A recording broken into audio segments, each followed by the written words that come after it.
Hey everyone, and welcome back to Northeast Practical Living. In this video today we're going to be walking through the design and planning behind my hydroponic system that I'm putting together for the greenhouse that I'll be building in the spring. This isn't the finished build yet. These are just a walkthrough of the various components that are going to make up the system. The final products that I use might differ a little bit from what I'm going to show in the video, but this just kind of gives you an idea of the components required and what I'm planning on doing. I'll share my screen and walk you through what that setup is going to look like. If you're interested in hydroponics, greenhouse planning, or seeing how someone else approaches this kind of project, this should give you a really good overview. I have worked with hydroponics now for a few years. I've grown all kinds of different vegetables inside my house with hydroponics. So some of the components that I'm going to show are actually components that I do have in place currently and I am using. So I do have a little bit of experience there. And I do have some experience with the nutrients and how the nutrients work and the growing aspect. So this is really just scaling it up and putting it all into a greenhouse with a water management system and water filtering system and things like that. So let's take a look here. I've got my screen up. I'm just going to walk through the various components. So a little bit of background. So there is on the greenhouse that I'm planning on purchasing and building.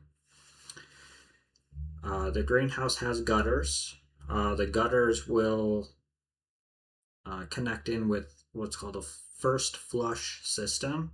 So the initial water that goes down the roof into the gutters will go into this first flush system, and that first wave of water off the roof will ultimately be discarded, and then any water after that should be clean or relatively clean, and that will go into the rain barrel, which is about 50 gallons.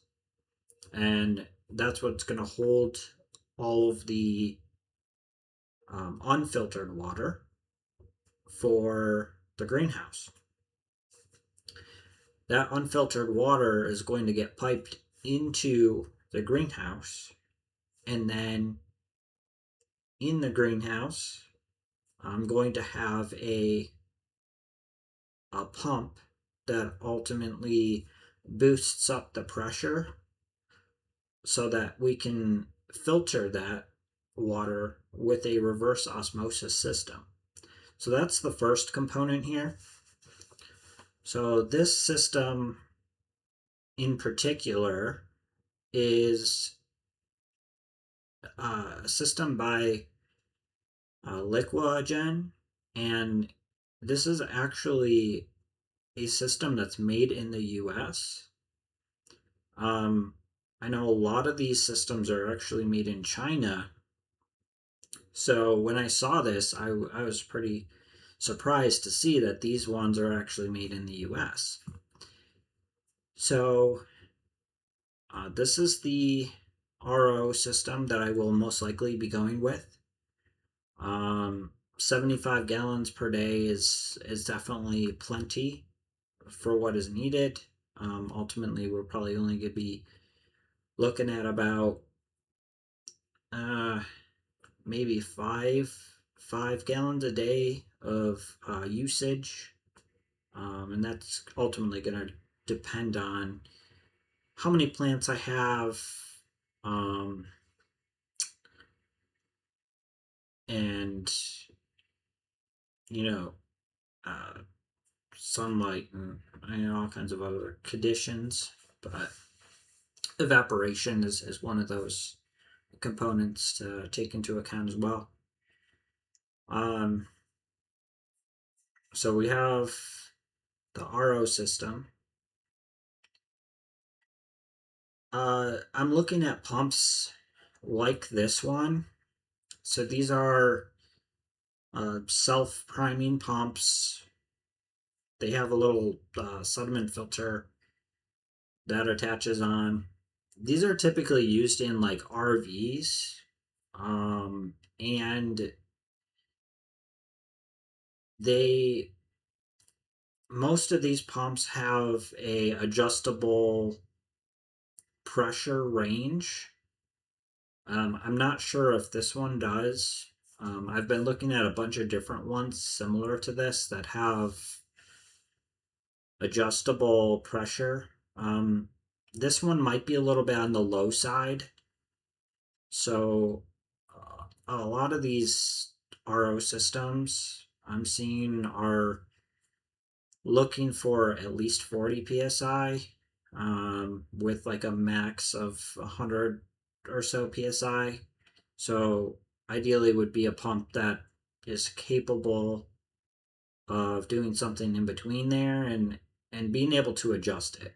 So this one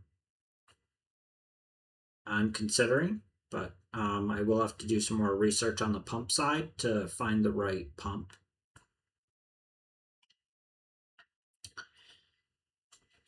So this is the hydroponic system that I actually have in my house. Now, this one here, I mean, I don't know about the brand, but like the setup of it is the same as the one that I have. So, I'm looking at getting multiple of these, maybe 6 of them, connecting them all together, all these kits together, and then having them run off of probably 2 separate pumps. So you'll have like 3 sets on one side of the greenhouse, 3 sets on the other side, run off of 2 separate pumps.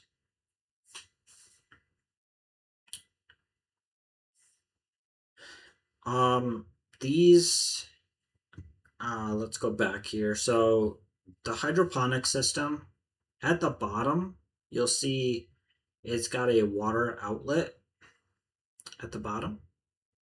So the water actually gets pumped into the top, and then it, with gravity, goes down through the layers, and then it comes out at the bottom.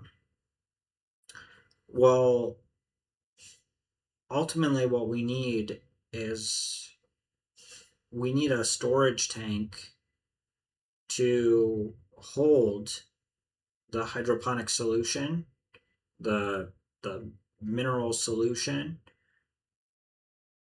and that tank needs to be able to sit underneath or lower than the plants, right? So that by gravity, the solution can flow back down into the tank and then get pumped back up through.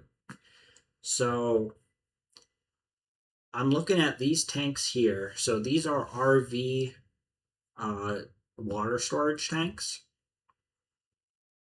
They're kind of like an opaque color, so you can't really see through them, which is good because you don't want algae to grow.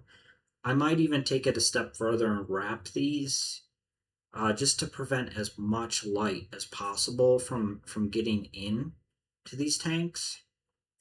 But I'm looking at possibly around a 39-gallon tank and doing like two of these tanks, one for each side of the greenhouse. Um, these would be perfect, for holding that solution, and you can plumb the pipes and put the pumps in these tanks. It should work out really well. Looks like there's not any 39-gallon ones available right now. Um, might end up going with another one, or might check out the company elsewhere or find another company. But ultimately, looking at something similar to this, right, for the water storage, and that's for the, the mineral solution. Um, so for the pumps, these are the pumps that will pump the nutrient solution up into um, the the tubes for the hydroponics. And there's different ones. This one, I've used this same exact pump in previous setups, and they do work well. Um, ultimately, I'm going to do some more research here and figure out what's going to be best. It's going to be based off of what your lift height is. So this has a max lift height of 10 feet, which should be fine. Should be fine, but I'm going to look into the various options and figure out what's going to end up working best. But that is one of the components that is needed. The next component is the automated nutrient dosing. So there's a couple of different companies that make similar products. I've been trying to figure out what product I'm going to use exactly. Ultimately, I want it to be able to take measurements and do hydroponic dosing, all automated without too much intervention from me. Um, that way, when new water flows into the tank, the dosing system will automatically dose it with the proper nutrients. So it's pretty easy to take care of, and there won't be a lot of maintenance on my end.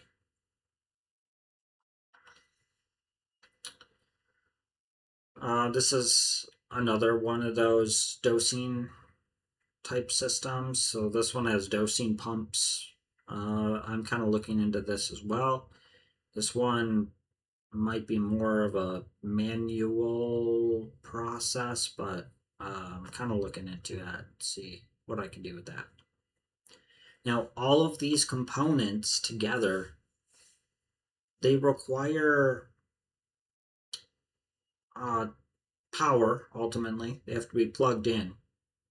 So I have a Pecron unit. Actually, I have this 3600 unit that I use for my chicken coop. That is what feeds a heater and a circulation pump for the water. That heater keeps the water from freezing, and the circulation pump just keeps the water moving. Um, that works very well. It ultimately makes sure that if the power goes out, the water doesn't freeze on them. But I do have some solar panels. I have about 6 100-watt solar panels that I plan on using with the greenhouse. Those will feed into another Pecron unit. I'm not sure which unit yet I'm going to go with. I'm going to have to do some calculations once I finalize all the pumps and everything and figure out how much power I'm actually going to need and how much power draw is going to be needed overnight so I can size the battery accordingly. Um, Ultimately, it's not going to be a lot as far as power draw. It's just going to be how much power is really needed, like overnight, to sustain the system. So I'm going to look into that and figure out what I can do there.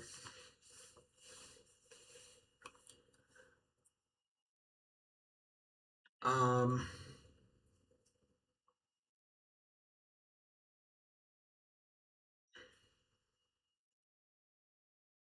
I believe that's everything as far as the water system goes.